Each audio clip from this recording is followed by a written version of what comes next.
Hi, my name is Birdine Nickens. I'm a retired teacher with emphasis on journalism and psychology. And I help people identify with their innermost selves, connect to their families, and make useful help of their communities. Today, this section has an emphasis on parenting. That's whether there's mostly toward single parenting, um, but parenting. And first, I want to say, before I start, thank you for joining me today, joining my channel, and I hope you stay tuned in to the end of the section. You may find something helpful, you know. Thanks to my subscribers, thank you so very much. Thank you. Thank you for caring. Thank you. Thank you for your thumbs ups, likes, and sharing. I want to get right on into it. Basically, I want to talk about, excuse me, light kind of hurts my eyes a little. I want to talk about the things that mostly a single parent might want to be concerned about. Some things that over time that I've learned, and that is that in the beginning of your day, just like before you got with children or married or whatever, the things that were planned for a day takes time. Like in the morning, mostly I've learned that some meditation about how to start the day, how to get up, but things like deciding what type of breakfast that you would have, because some people just have maybe a little bowl of cereal, but it's important to study nutritional habits and behaviors, because the habits and practices that we impart to children early is going to build up. And I started off with breakfast because I've noticed that there have been some children who ends up becoming diabetics because of the eating pattern that was established with their some of the older people, and particularly maybe like grandparents or grand aunties or other relatives, or just even a few parents maybe. Because of their schedule being busy, they will just maybe give them muffins, honey buns, or the more carbonated substance. Those things that are very not that nutritional. They don't get a lot of. Well, it'll jump your energy, push your energy to a good level, but it does other things to the body. Those high carb or carbonated, not carbonated, hydro carb. I know what I'm trying to say. Carbohydrates. I think that's the name for it. But it's those ones that those foods that have a lot of sugar and a lot of carbohydrates. I think it's carbohydrates, but it's it's there's a lot of calories in it, in other words, and it's just does not have a lot of nutritional value to them. Those are the foods that I'm talking about. Um, then, like in the morning, sometimes, let's say like this morning, I had a cup of soup, chicken noodle soup. I had a beverage, but it was a nutritional beverage, and it was like I would say probably 200 calories. The calorie counts is kind of important too in the morning substance. So sometimes people have up to. Oh, and also I had. I'm sorry, I said a beverage. I had soup and crackers. Sometimes we think that the crackers are free, but they're not.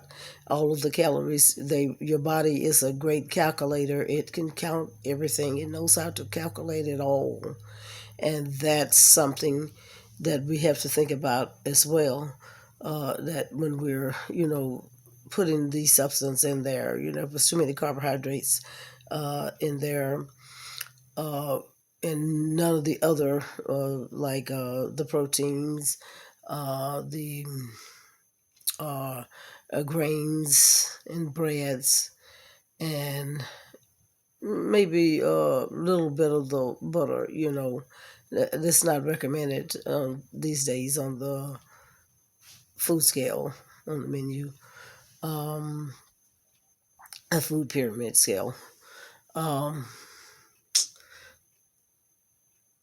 let's see, I had. Let me go back again. I had a beverage, which was like it's a ginger ale um, with orange juice, a little pinch of orange juice, maybe about an ounce of orange juice, and mixed together. The beverage, the soup, the crackers was five because five crackers, the kind I like, are 60 calories. Um, I had a bowl of cereal. Well, not a bowl because I only needed a cup of it, maybe or half a cup of cereals, raisin bran particularly, and I use almond milk, so maybe probably a fourth cup of milk, so that in all, I guess it was like 700 calories. But I know that people often say that breakfast is the most important meals a day, and they never really always say why, but you hear that, and so I kind of summed it up in my head that breakfast is gives you something to look forward to when you're getting up in the morning. You're like, how we are sometimes, like, oh, really juggish, like, still sleepy, a little bit tired, and kind of just want to be in that meditative zone. So I think the breakfast kind of give you something to look forward to. And I was never really a breakfast person, but as I'm growing in wisdom, I I realized that breakfast could be something of great value. Like I said, it was kind of low on my totem pole for a while, but I'm seeing that it could be of great value, and then I'm not just talking about having a cup of coffee, like I did when I was much younger, and stayed 103. It was because I was having just that coffee, but um, so if you're going to give them breakfast, that's something that I would probably think that like you may want to do a journal set aside for different little menus that you can have already ready, because some parents are really good at these things like that. We're sometimes, as parents, we're good at some things and others we're not, like having or family meetings. We sometimes we just do it impromptu because of time, for time's sake.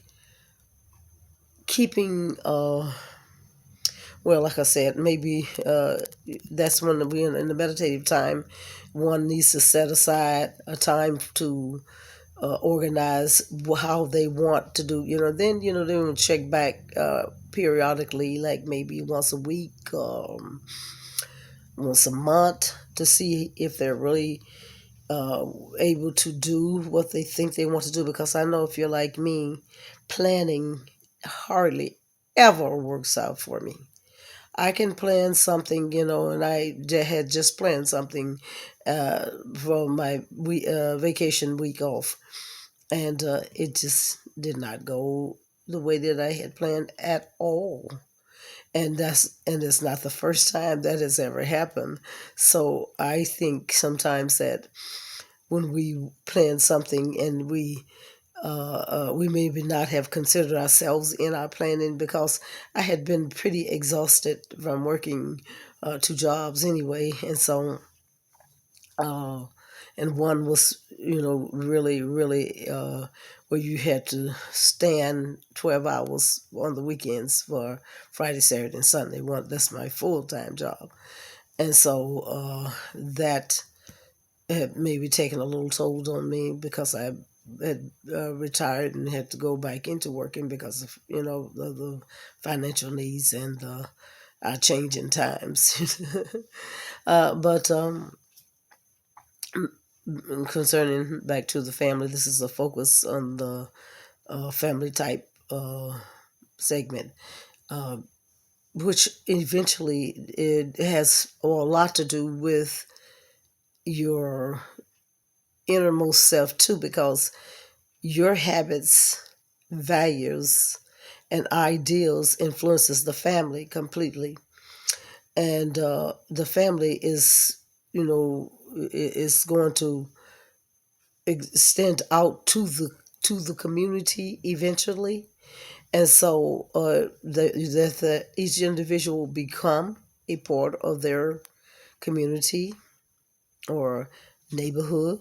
So that's important, how we are developing our children and the concepts that we're instilling in them, or installing. That's why the words kind of sound funny, because sometimes I'll mix two words together and they'll get kind of lost. Um,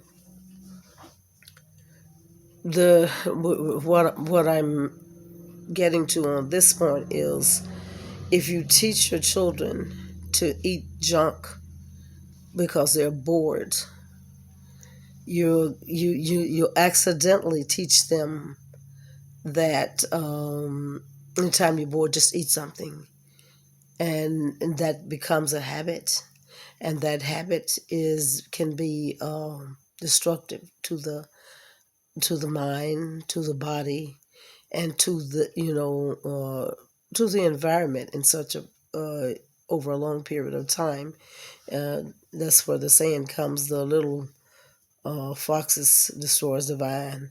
So the little things that we think are harmless will sometimes grow into a big thing, to just that cause the unwanted results in the end.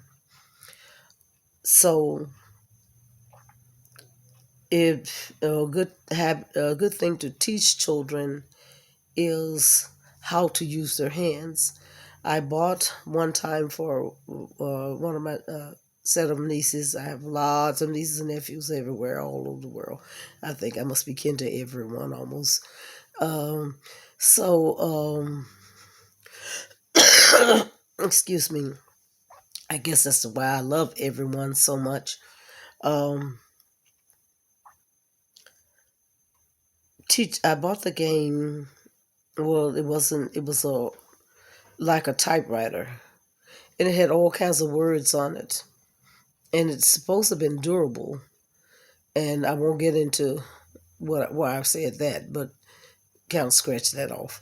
But the game had words, and you could hit certain ones that'll tell you how to spell that word, and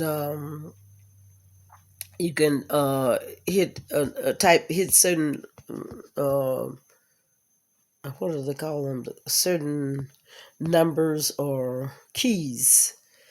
Keys are the with the writing heads on it with the little round squares on them. I don't know what to call them either, but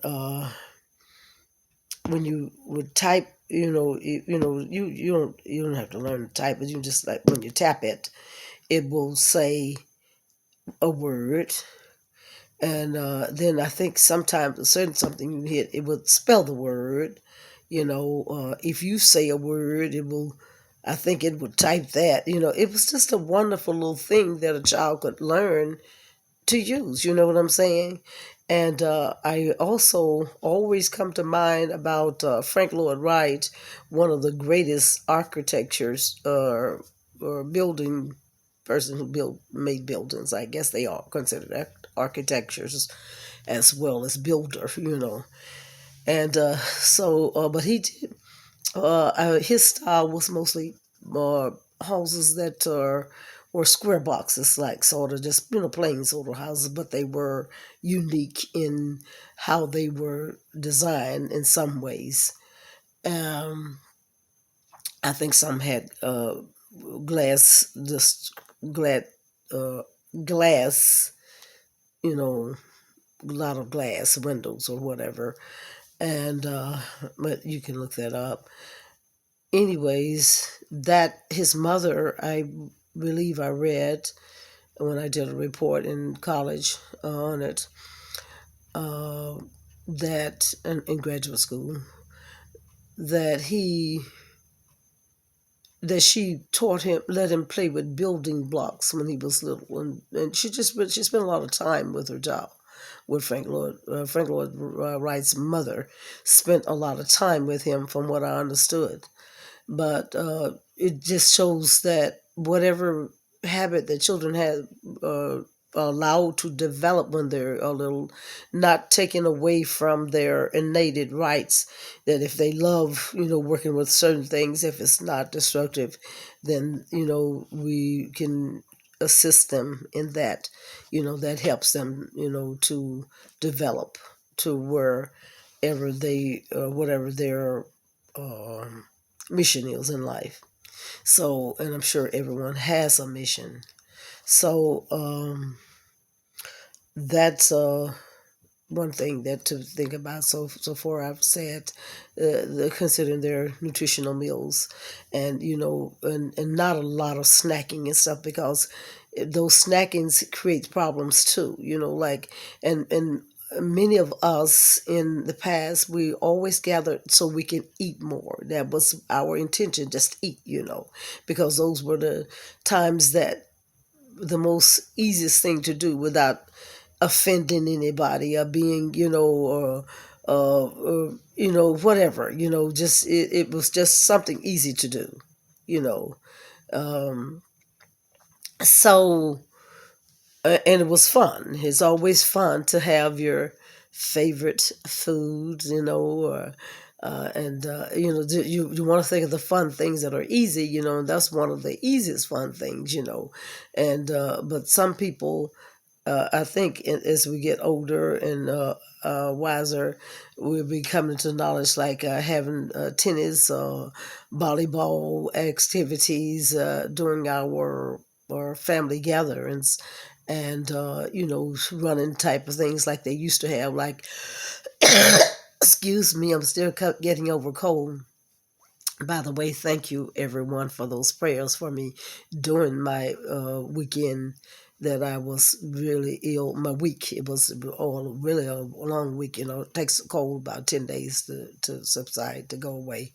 And I'm on my 11th day, so I'm recovered nicely. So thank you everybody for your prayers. That's why I love you so so much. I won't take my glasses off to tell you that. And I haven't been wearing my makeup because my eyes had turned red at one time. But anyway, back to my subject that I was talking about, the parenting and the habits that we're teaching the children, and the time that we're spending with them. It takes so much time for a parent to prepare everything, to do all the things that needs to be done for the child, to prepare and plan for what your each child. If you have more than one, sometime the one on times is can be maybe a challenge, but those who know how, they maybe have been endowed already with that knowledge, and that's a good thing. And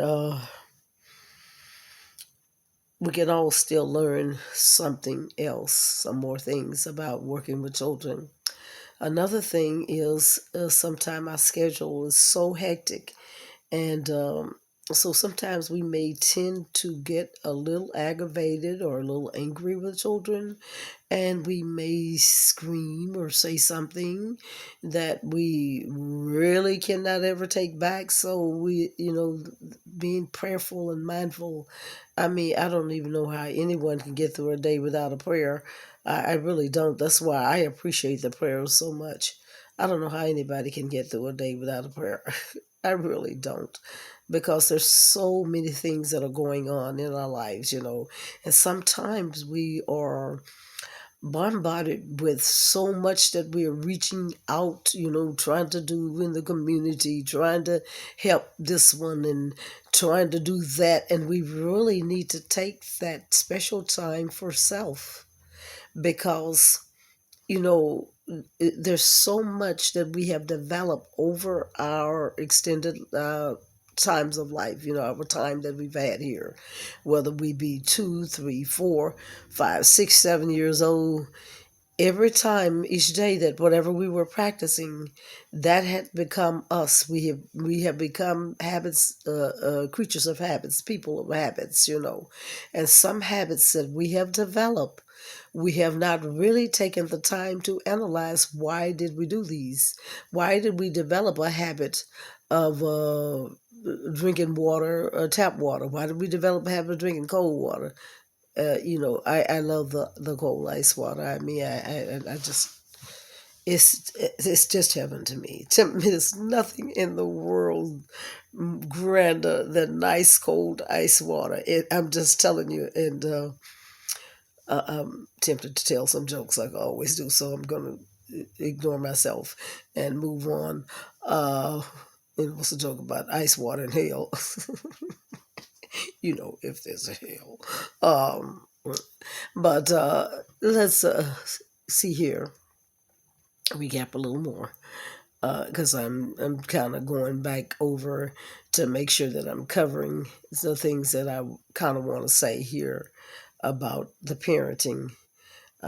We started off about having a nutritional plan for them for their breakfast and daily meals, And if you've got a little schedule, a little program, you can kind of jump back and forth. If you've got a little book that shows all the different little things that you can plan that are nutritional and not too take too long to prepare, that can be helpful to you, because and when you're doing your shopping, you can kind of match your little menus up with your shopping. That's what some people do. I think there's the Four Hats, the lady that has a channel here on the YouTube. She does that, do really great meal planning. So that's something you can look at if you want to, look at some things about eating and stuff. Eating habits for the children and whatever, and health nutritional information. Uh, that we talked about the habits that you uh, allow them to practice and build, how those habits may be beneficial in the long run, or they could be something that stops them from progressing to whom they could be, you know, at a greater level, you know. Um, we see, and I'm not exactly sure how long I've been on here now, but let me see. I think there is something up here that's showing some time. Okay, yes, so I got to get ready to come closer to a close on this. It's 20 some minutes. Let's see. So their habits are going to also be something that will be taken into the community. So, like I had mentioned, Frank Lloyd Wright's mother, I don't remember her name right now, but she taught him to do building blocks, and so he became one of the greatest builders ever. So pay a little attention to the things that you see your children doing in the behavior ways, like what they're practicing on their own, and and you kind of notice it. That will help give you a lead as to what they may be what they may be gifted in the area they may be gifted in, if you notice the things that they do. And if you are a single parent, the more time you invest in um, their behaviors and learning and programs of that nature, the better they will adapt to things, like their learning, and also getting them familiar with library materials and having library time. This will be a great help.